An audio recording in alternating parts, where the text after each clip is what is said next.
Hi everyone, it's Mr. Wyman here. I'm going to go over the answers for the giant panda. This was Article 3. Here is a video read aloud. This was Article 3, and we did it on Thursday, I believe. Okay, so you guys did a great job with this, but let me go over some of the answers so that you can see how you did and so that you understand where these answers came from. What is the article mostly about? I pretty much gave you the answer to this one. Giant pandas is what the article is mostly about. China is just where they're from. Bamboo is what they eat, and mountains is where they live. The hint was, look at the title and the headings. What do they all tell about? They tell about the giant pandas. And here, read the sentences from the article. Bamboo is not very nutritious. To stay healthy, a giant panda has to eat 20 to 40 pounds of bamboo a day. For this one, you want to just use test-taking strategies. So, if you insert any one of these words instead of nutritious, does it make sense? Bamboo is not very healthy. To stay healthy, a giant panda has, that makes perfect sense. But let's take a look at the other answers just to make sure that they're not better. Bamboo is not very unhealthy. To stay healthy, that's kind of confusing for one, and it just doesn't really make sense. So unhealthy is out. Stems. Bamboo has stems. Well, let's see if this makes sense. Bamboo is not very stems. To stay healthy, that doesn't make sense at all. Bamboo is not very pounds. To stay healthy, that doesn't make sense either. Both stems and pounds are out, so really healthy is the only one that makes sense.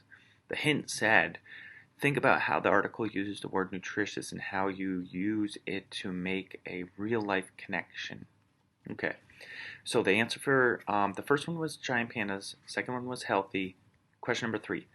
Under which heading in the article would you look to learn about what the Chinese government is doing to help giant pandas? Body type. No, that's like what kind of anatomy or body pandas have. It has nothing to do with government or helping. Diet, what they eat.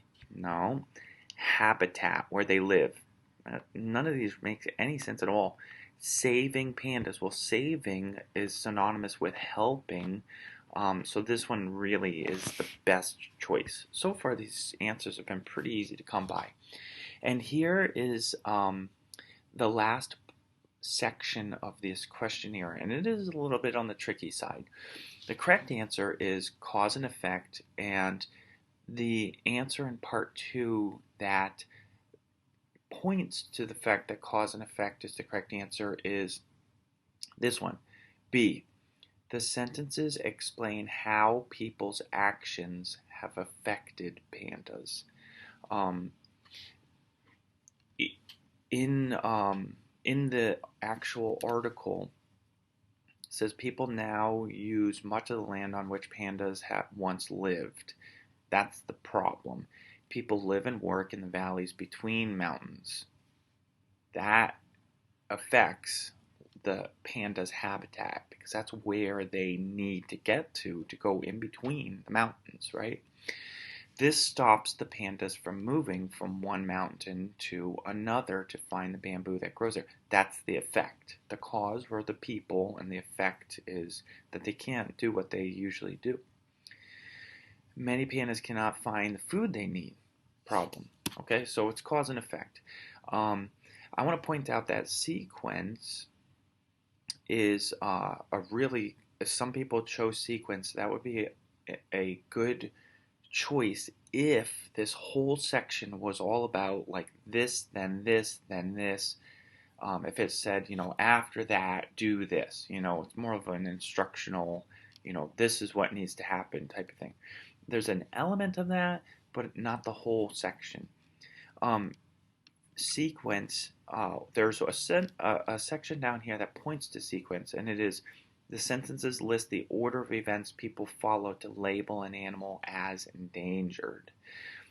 But that's not what actually happens in the article. Great job, everybody.